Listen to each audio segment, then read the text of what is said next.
சப்பாத்தி பார்த்திங்கன்னா ரொம்பவே சாஃப்டாக இருக்கும். இந்த மல்டிகிரெயின் சப்பாத்தி நமக்கு பாருங்கள் நல்லா உப்பி வந்து சாஃப்டாக இருக்குது.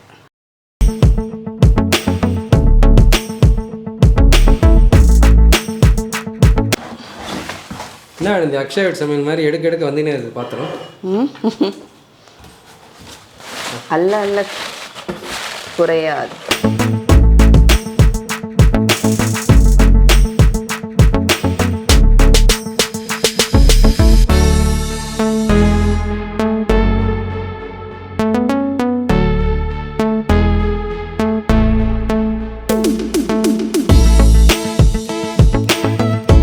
சப்பாத்தி வந்து ரொம்பவே சாஃப்டாக இருக்குது. ரொம்ப ஹெல்த்தியான சப்பாத்தி. நம்ம வெறும் கோதுமை மட்டும் சேர்க்காமல் இதில் இந்த எல்லா இந்த பொருள்லாம் சேர்த்துருக்கிறதுனால இது எல்லாமே ரொம்ப ஹெல்த்தி. சின்ன குழந்தைங்கலேருந்து பெரியவங்க வயசானவங்க வரைக்கும் சாப்பிட்லாம். ரொம்ப சாஃப்டாக இருக்கும். அவங்களுக்கு பெரியவங்களுக்குலாம் வந்துட்டு எண்ணெய் வேணான்னா அழகாக அதுவே நல்லா சாஃப்டாகவே இருக்குது. எண்ணெய் எல்லாமே சாப்பிட்லாம். வணக்கம், வாங்க இன்றைக்கி அக்ஷயா வீட்டு சமையலில் ஒரு ஹெல்த்தியான ஒரு பிரேக்ஃபாஸ்ட் ரெசிப்பியும் அது கூட ஒரு சைட் டிஷ்ஷும் பார்க்க போகிறோங்க. கூடவே வந்து ஒரு அன்பாக்சிங் வீடியோவும் நம்ம பார்க்க போகிறோம். பிரேக்ஃபாஸ்ட் ரெசிப்பியில் இன்றைக்கி ஒரு ஹெல்த்தியான ஒரு மல்டிக்ரெயின் வச்சு ஒரு சப்பாத்தி தாங்க. மல்டிக்ரெயினில் சில பொருட்கள் இன்றைக்கி நான் வந்து கொஞ்சம் வித்தியாசமாக சேர்த்து மல்டிக்ரெயின் சப்பாத்தி செய்ய போகிறேன். மாவு மிஷினில் போயிட்டு மல்டிக்ரெயின் சப்பாத்திக்கு மாவு அரைச்சி எடுத்துகிட்டு வந்துட்டேன். இந்த மாவை எப்படி அரைக்கிறது, இந்த கோதுமை கூட என்னென்ன பொருள்லாம் சேர்த்து அரைச்சிருக்கேன்றதை பார்க்கலாங்க. நான் அரைச்சிட்டு வந்ததெல்லாம் நீங்கள் அரைச்சதா சொல்கிறீங்க. நான் வந்துட்டு வீட்டில் ரெடி பண்ணி கொடுத்துட்டேன். எங்கள் வீட்டுக்கார் போயிட்டு அரைச்சிட்டு வந்தார். இப்போ ஃபஸ்ட்டு மாவு அரைக்கிறதுக்கு கோதுமை எடுத்துருக்காங்க. நான் எடுத்துக்கிற அளவு கோதுமை பார்த்திங்கன்னா 1 கிலோ அளவுக்கு கோதுமை எடுத்துருக்கேன். இப்போ அதை ஒரு பாத்திரத்தில் சேர்த்துட்டு இப்போ கோதுமையை நம்ம கழுவிக்கலாம். இப்போ கோதுமையை ஒரு 2-3 தடவைக்கு கழுவிக்கலாம். நம்ம கோதுமை வந்து தூசி நிறையா இருந்துச்சுன்னா கழுவிட்டே இருக்கணும். என்னுடைய கோதுமை பார்த்திங்கன்னா ரொம்பவே க்ளீனாக இருக்குது. கழுவுனா ஒரு தூசி கூட எதுவுமே வரல. அதனால நான் ஒரு 3 தடவை தான் கழுவிட்டு இந்த மாதிரி ஒரு வடிகட்டியில் போட்டு நல்லா வடிகட்டி வச்சிட்டோம்னா நல்லா தண்ணி, அதில் இருக்கிற தண்ணி வந்துட்டு நமக்கு வந்துட்டு வடிஞ்சிரும். அதுக்கப்புறம் மாடிக்கு போயிட்டு காயப்பட போகிறேங்க. மாடியில் பார்த்திங்கன்னா நான் ஏற்கனவே நம்ம இந்த டேப்பு கட்டில் தான் காயப்பட போகிறேன். இந்த டேப்பு கட்டில் நான் வத்தல் போடுறதுக்காக வாங்கியிருந்தேன். நம்ம சேனலில் ஏற்கனவே வத்தல் போட்டிருக்கோம். வத்தல் ரெசிப்பியும் அதோட லிங்க்கும் டிஸ்கிரிப்ஷன் பாக்ஸில் இருக்குது. விருப்பப்பட்ட போய் பாருங்கள். கோதுமையை ஒரு நல்லா இப்போ அடிக்கிற வெயிலுக்கு ஒரே நாளே காஞ்சிடும். இப்போ இது கூட சேர்க்க வேண்டிய பொருள்லாம் சேர்த்துடலாம். 100 கிராம் அளவுக்கு பார்லி பார்த்திங்கன்னா நமக்கு நிறைய ஃபைபர் கண்டென்ட் நிறையா இருக்குது. நார்ச்சத்து அதிகமாக இருக்குது. கிட்னியில் கல் இருக்கிறவங்களும் சரிங்க, பித்தப்பையில் கல் இருக்கிறவங்களும் சரி இந்த பார்லியை எடுத்துக்கலாம். ஏதாவது வகையில் உணவு கொலஸ்ட்ராலை குறைக்கக்கூடியது பார்லி அரிசி. அடுத்தது எடுத்துருக்கிறது பொருள் வந்து வெள்ளை மூக்கடலை, கொண்டக்கடலை. இந்த கொண்டக்கடலையில் பார்த்திங்கன்னா ப்ரோட்டீன், நம்ம பார்லிலையும் இந்த ப்ரோட்டீன் அதிகமாக இருக்குது. அதே மாதிரி கொண்டக்கடலையிலும் பார்த்திங்கன்னா ப்ரோட்டீன் சத்து நிறையாவே இருக்குது. அடுத்தது வெள்ளை சோளம். இந்த வெள்ளை சோளத்துலேயும் பார்த்திங்கன்னா ஃபைபர் கண்டென்ட், நார்ச்சத்து இருக்குது, இரும்பு சத்து இருக்குது. இதுவும் பார்த்திங்கன்னா ஹார்ட்டுக்கு ரொம்பவே நல்லது, கொலஸ்ட்ராலை கம்மி பண்ணக்கூடியது. அடுத்தது வந்து வெள்ளை சோயாவும் பார்த்திங்கன்னா முக்கியமாக லேடிஸ்க்கு நல்லது. மெனோபாஸ் டைமில் சோயா எடுத்துக்கலாம். அதுலேயும் பார்த்திங்கன்னா ஃபைபர் கண்டென்ட் நிறையா இருக்குது, ப்ரோட்டீன் சத்து அதிகமாக இருக்குது, அயன் கண்டென்ட் நிறையா இருக்குங்க. இப்போ 4 பொருள் அளவுக்கு நான் சேர்த்துருக்கேன்.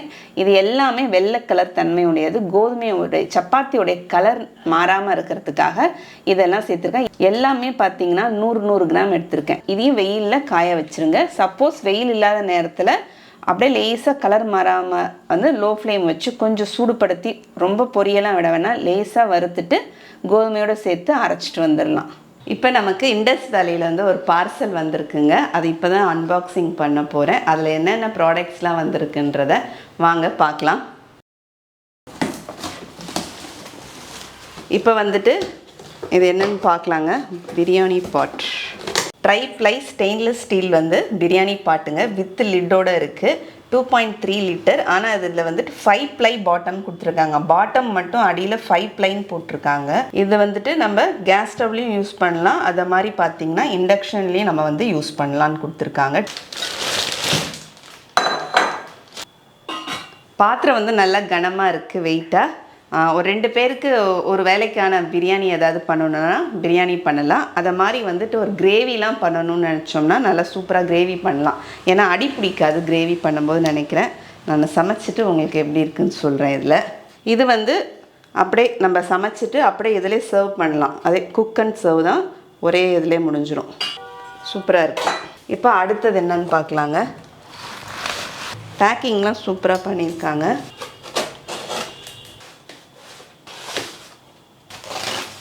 இது வந்து குழி பணியாரக்கல். அப்பா நல்ல கனமாக இருக்குது, சூப்பர் வெயிட். என்ன கேஸ்ட் அயனா? கேஸ்ட் அயான் குழி பணியாரக்கல். அதுக்கு வந்து பார்த்திங்கன்னா உங்ககிட்ட இருக்குதா கேஸ்ட் அயன்? இல்லை, என்கிட்ட கேஸ்ட் அயான் இல்லை. இது வந்துட்டு இப்படி சூடு சிலிக்கான் ஹேண்டில், நமக்கு வித் சிலிக்கான் ஹேண்டிலோட வருது. நம்ம டக்குன்னு ஒரு அவசரத்துக்கு இப்படி பிடிச்சி தூக்க முடியாது, துணி தேடிட்டு இருக்கணுன்றதுனால இவங்க வந்து கை சூடாமல் இருக்கிறதுக்காக கொடுத்துருக்காங்க.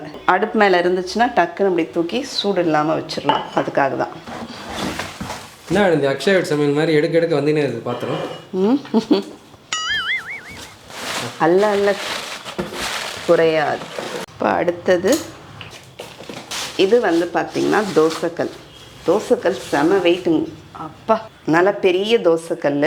இதுவும் கேஸ்ட் அயன்? இதுவும் கேஸ்ட் அயான். இப்போ ரெண்டுத்துக்கும் சேர்த்து நம்ம ரெண்டுமே வந்து கேஸ்ட் அயான் தான். ரெண்டுமே ப்ரீ சீசன்டு தான். நம்ம வந்துட்டு சீசன் பண்ணணும்னு அவசியம் இல்லைங்க. இந்த சிலிக்கான் ஹேண்டில் தான் கொடுக்குறாங்க. இதுக்கும் தனித்தனியாக வரல, ரெண்டுத்துக்கும் ஒன்றா தான் வந்திருக்கு. நம்ம அதுக்கும் யூஸ் பண்ணிக்கலாம், இதுக்கும் யூஸ் பண்ணிக்கலான்ற மாதிரி இப்போ இல்லை. இண்டஸ் வேலியோடைய வெப்சைட்லேயே போயிட்டு இதெல்லாம் ஆர்டர் பண்ணிக்கலாங்க. அப்படி நீங்கள் வாங்கும்போது பார்த்தீங்கன்னா ஸ்க்ரீனில் தெரிகிற ஆனந்தின்ற கூப்பன் கோடை யூஸ் பண்ணி வாங்கும்போது உங்களுக்கு 12% டிஸ்கவுண்ட் கிடைக்குங்க. இதை வந்துட்டு இப்போ நம்ம என்ன பண்ணலாம்னா, இது வந்து ஏற்கனவே ப்ரீ சீசன் பண்ணது தாங்க. ஆனாலும் நம்ம வாங்கினதோடனே எப்படி அதை யூஸ் பண்ணுறதுன்னு சில டிப்ஸ் சொல்கிறாங்க. இதை மாதிரி நம்ம யூஸ் பண்ணோம்னா நமக்கு வந்து நல்லா வரும். தோசையோ சப்பாத்தி எது போட்டாலும் கல்லில் நல்லா வரும். இப்போ ஃபஸ்ட்டு இதை எடுத்துகிட்டு நம்ம வந்து கழுவிக்கலாம்.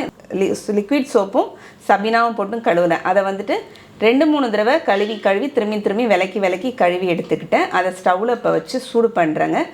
சூடு பண்ணும்போதுட்டு எண்ணெய் ஊற்றுறது பார்த்திங்கன்னா நல்லெண்ணெய் ஊற்றி சீசனிங் பண்ணிங்கன்னா ரொம்பவே நல்லாயிருக்கும் எடுத்தோடனே. அதனால் நல்லெண்ணெய் தான் ஊற்றிருக்கேன் கல்லில். நல்லெண்ணெய் ஊற்றிட்டு தடவி ஒரு துணி வச்சு நல்லா நெடுக்க எல்லா இடத்துலையும் எண்ணெய் படுற மாதிரி தடவி விட்டுட்டு ஸ்டவ் ஆஃப் பண்ணி வச்சிடலாங்க.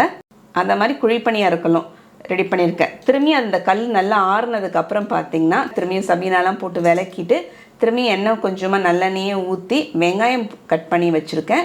வெங்காயம் போட்டு வதக்கிக்கினேன். நல்லா வெங்காயம் பார்த்திங்கன்னா நல்லா கருகிற மாதிரி நல்லா வதக்கி எடுத்துக்கணும்.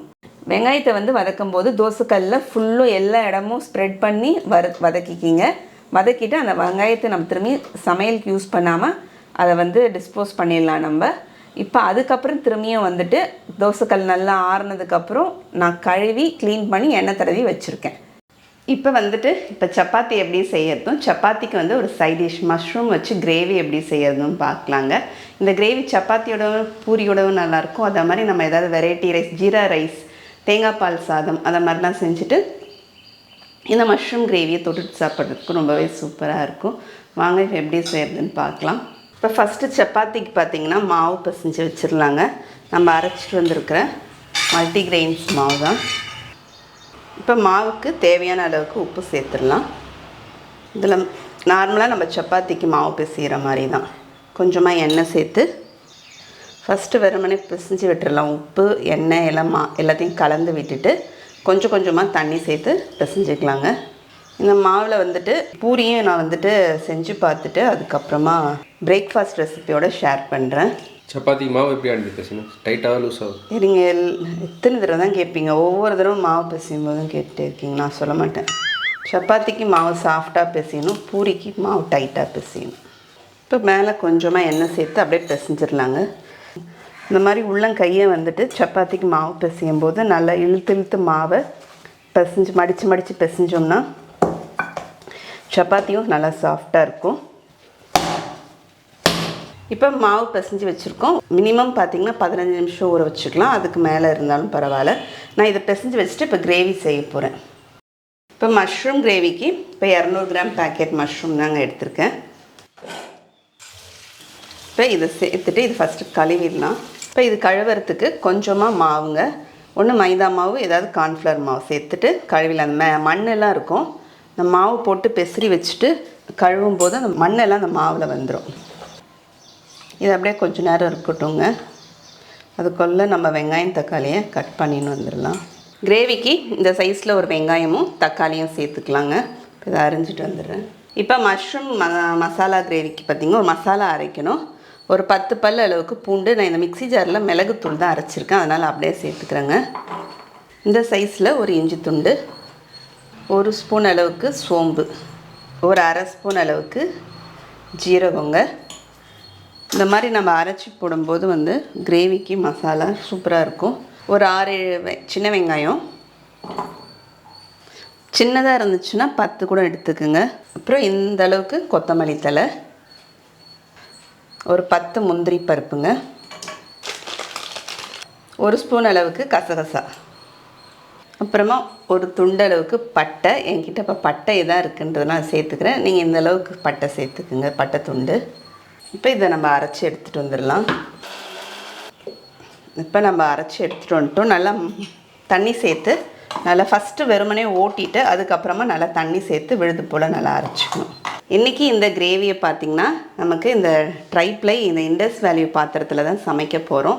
எப்படி இருக்குன்னு பார்க்கலாங்க. இது ஆக்சுவலாக பிரியாணி பாட்டு தான், ஆனால் வந்துட்டு கிரேவி இதெல்லாம் செய்யலாம் நல்லா கனமாக இருக்கிறதுனால. இப்போ இதில் 2 ஸ்பூன் அளவுக்கு எண்ணெய் சேர்த்துக்கிறேங்க. இப்போ நமக்கு எண்ணெய் காஞ்சிருச்சு.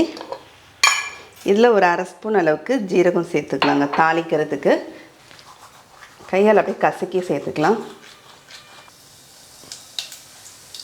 இப்போ ஜீரகம் பொரிஞ்சிட்டே இருக்குது. நம்ம கட் பண்ணி வச்சுருக்கிற வெங்காயம் சேர்த்துடலாம்.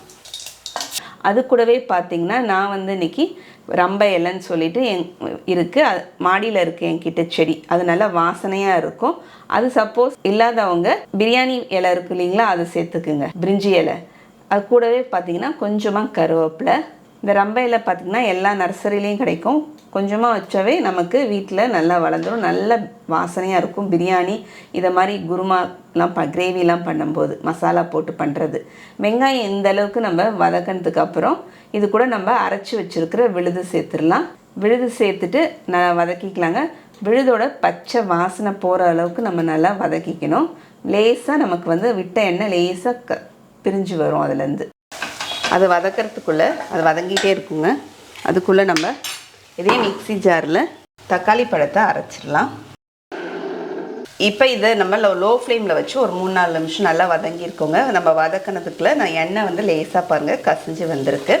இப்போ இதில் பார்த்திங்கன்னா ஒரு 1/4 ஸ்பூன் அளவுக்கு மஞ்சத்தூள், 1 ஸ்பூன் வெறுமிளகாத்தூள், 1 ஸ்பூன் தனியாத்தூளுங்க, அப்புறம் 1 ஸ்பூன் பார்த்திங்கன்னா காஷ்மீரி மிளகாத்தூள். தூள் சேர்த்துருக்கும் போது நல்லா ஸ்டவ் பார்த்திங்கன்னா ஃப்ளேம் கம்மியாக தான் வச்சுருக்கேன். இந்த தூள்லாம் சேர்த்துட்டு இப்போ நம்ம அரைச்சி வச்சுருக்கிற இந்த தக்காளி விழுதையும் சேர்த்துடலாம். தக்காளி விழுதை சேர்த்துட்டு அப்படியே எல்லாத்தையும் வதக்கிடலாங்க. தக்காளி ஏன் முதல்ல அது கூட சேர்த்து அரைக்கலைன்னா அதோடைய பச்சை வாசனை போகணுன்றதுக்காக நான் ஃபஸ்ட்டு தக்காளி அதில் சேர்க்கல, தனியாக தான் அரைச்சி போட்டுருவேன். இப்போ தக்காளி சேர்த்து ஒரு 2 நிமிஷம் போல் ஆயிடுச்சு. இப்போ இதில் நல்லா ஒரு குழிக்கரண்டி அளவுக்கு தயிர் சேர்த்துக்கலாங்க. இப்போ இன்னும் இந்த மசாலாவில் நம்ம உப்பு சேர்க்கல, உப்பு சேர்த்துடலாம். ஒரு 3/4 ஸ்பூன் அளவுக்கு உப்பு சேர்த்துக்கிறேன். இது அப்படியே நமக்கு கொஞ்சம் நேரம் வதங்கிட்டு இருக்கட்டும். இப்போ நம்ம மசாலா வதங்கிட்டே இருக்கும்போது இதில் வந்து இப்போ நெய் சேர்த்துடலாங்க. நெய் சேர்க்கும்போது நல்லாவே இருக்கும். ஒரு 2 ஸ்பூனால் 2 ஸ்பூன் அளவுக்கு நெய் சேர்த்துருக்கேன். இப்போ நான் மூடி போட்டு மூடி வச்சுருந்தேன். இப்போ மூடிட்டு ஒரு 2 நிமிஷம், 1 நிமிஷம் தாங்க ஆச்சு. இப்போ திறந்துட்டு திரும்பியும் வதக்கிக்கலாம்.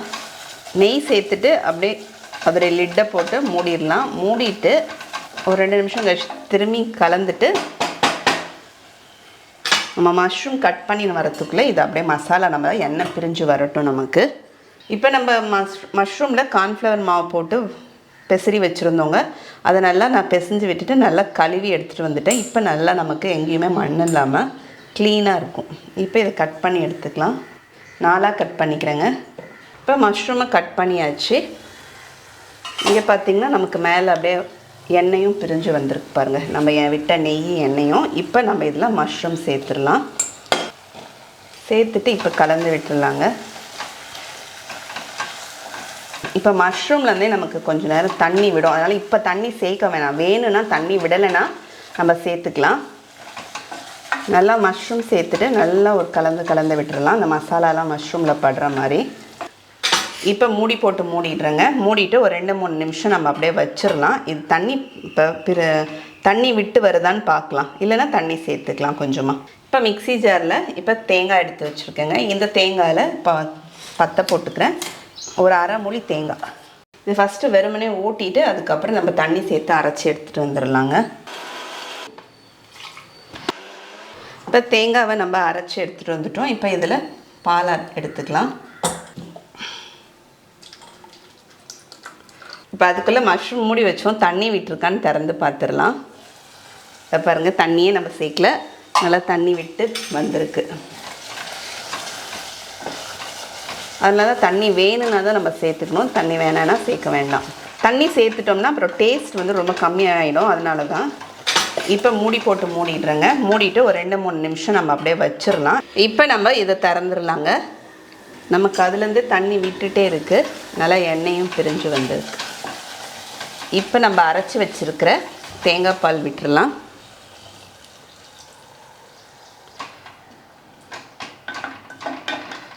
நம்ம தண்ணி சேர்க்காததுனால தேங்காய் பாலை கொஞ்சம் தண்ணியாகவே சேர்த்துக்கலாம், ரொம்ப திக்காக சேர்க்கணுன்னு அவசியம் இல்லை. இப்போ நான் டேஸ்ட் பண்ணி பார்த்ததில் உப்பு கொஞ்சம் கம்மியாக இருக்குங்க, உப்பு சேர்த்துறேன். இப்போ தேங்காய் பால் சேர்த்துட்டு நமக்கு அப்படியே நம்ம லோ ஃப்ளேமில் ஒரு 4-5 நிமிஷம் அப்படியே வைக்கணும். இப்போ நம்ம தேங்காய் பால் சேர்த்து ஒரு 3-4 நிமிஷம் லோ ஃப்ளேமில் வச்சுருந்தேங்க. இப்போ இது ஒரு கலந்து விட்டுடலாம். இப்போ இதில் 1 ஸ்பூன் அளவுக்கு மிளகுத்தூள் சேர்த்துக்குங்க, லாஸ்ட்டாக ரொம்பவே சூப்பராக இருக்கும். ஒரு அரை ஸ்பூன் அளவுக்கு கரம் மசாலா தூள். பாத்திரம் ரொம்பவே சூப்பராக இருக்குது, அடி பிடிக்காமையே வந்திருக்கு நமக்கு நல்லாவே.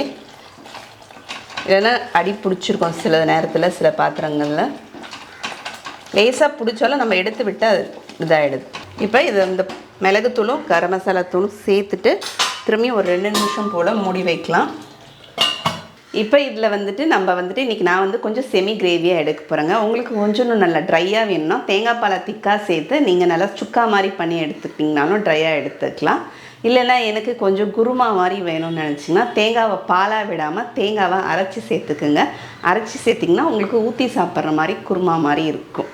இதை 3 விதமாக இப்படி கூட செஞ்சுக்கலாம். இன்றைக்கி நான் தேங்காய் பால் சேர்த்து கொஞ்சம் சப்பாத்திக்கு செமி கிரேவியாக இருக்கட்டும்னு எடுத்து வச்சுருக்கேன். இப்போ இதில் மிளகுத்தூளும் கரம் மசாலா தூளும் சேர்த்து ஒரு லோ ஃப்ளேமில் ஒரு 2 நிமிஷத்துலேருந்து ஒரு 3 நிமிஷத்துலேருந்து நமக்கு கொதிக்கிட்டோம். இப்போ நமக்கு மிளகுத்தூள் கரம் மசாலா தூள் சேர்த்து லோ ஃப்ளேமில் ஒரு 2-3 நிமிஷம் போல் ஆயிடுச்சு. நல்லா நமக்கு எண்ணெயும் பிரிஞ்சு வந்துச்சு பாருங்கள். இதில் கொஞ்சமாக கொத்தமல்லி தழை சேர்த்துடலாம். சேர்த்துட்டு இப்போ ஸ்டவ் ஆஃப் பண்ணிடுங்க. இப்போ வந்துட்டு நம்ம மஷ்ரூம் கிரேவி ரெடி பண்ணிட்டோங்க. இப்போ அடுத்தது பார்த்திங்கன்னா சப்பாத்தி போட்டுடலாம், மல்டிகிரெயின் சப்பாத்தி. வாங்க, இப்போ நான் அதே மாவையே தான் நான் வந்து உருட்டுறதுக்கும் எடுத்துக்க போகிறேன். மாவு பாருங்கள், நல்லா பிசைஞ்சு வச்சு நம்ம கொஞ்ச நேரம் ஊற வச்சதுன்னா நல்லா சாஃப்டாக இருக்குது. இப்போ இதுலேருந்து உருண்டை போட்டுக்கலாம்.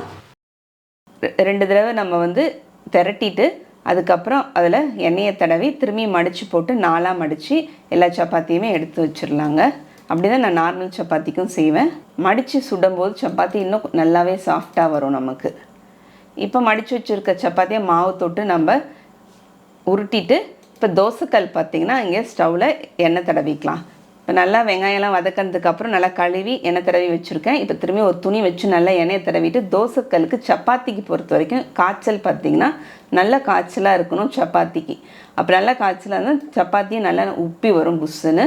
இப்போ மேலே வந்து சப்பாத்தி போட்டோன்னே மேலே அங்கங்கே மேலே பபிள்ஸ் மாதிரி கொப்பளமாக வரும். வந்தோடனே திருப்பி போட்டுருங்க. திருப்பி போட்டுட்டு நம்ம ஒரு துணி வச்சுட்டு அப்படியே ப்ரெஸ் பண்ணி விட்டோம்னா நல்லா நமக்கு சுற்றி நல்லா புஸ்ஸுன்னு அப்படியே உப்பி வரும். உப்பி வந்துட்டு 2 பக்கமும் உங்களுக்கு எண்ணெய் வேணும்னா அப்படியே சுட்டு எடுத்துக்குங்க. சப்போஸ் வேணும்னா கொஞ்சமாக குழந்தைங்களுக்கு நெய் கூட யூஸ் பண்ணிக்கலாம். இல்லை கொஞ்சமாக எண்ணெய் மேலே தடவி துணி வச்சு இதை மாதிரி தொட்டு நம்ம சுடும்போது பார்த்திங்கன்னா எண்ணெய் வந்து நமக்கு கம்மியாக தான் செலவாகும். எண்ணெய் இருக்கிறதே தெரியாது சப்பாத்தியில். ரொம்ப சாஃப்டான சப்பாத்தி, மல்டிகிரெயின் சப்பாத்தி நமக்கு சூப்பராக ரெடி ஆயிடுச்சு. சப்பாத்தி பார்த்திங்கன்னா ரொம்பவே சாஃப்டாக இருக்கும். இந்த மல்டிகிரெயின் சப்பாத்தி நமக்கு பாருங்கள் நல்லா உப்பி வந்து சாஃப்டாக இருக்குது. சப்பாத்தியும் கிரேவியும் பார்த்திங்கன்னா ரொம்பவே சூப்பராக இருக்குது. நீங்களும் இந்த மாதிரி செஞ்சு பாருங்கள். செஞ்சு பார்த்துட்டு எப்படின்னு கமெண்ட்டில் சொல்லுங்கள். அடுத்த வீடியோவில் பார்க்கலாம். தேங்க்யூ.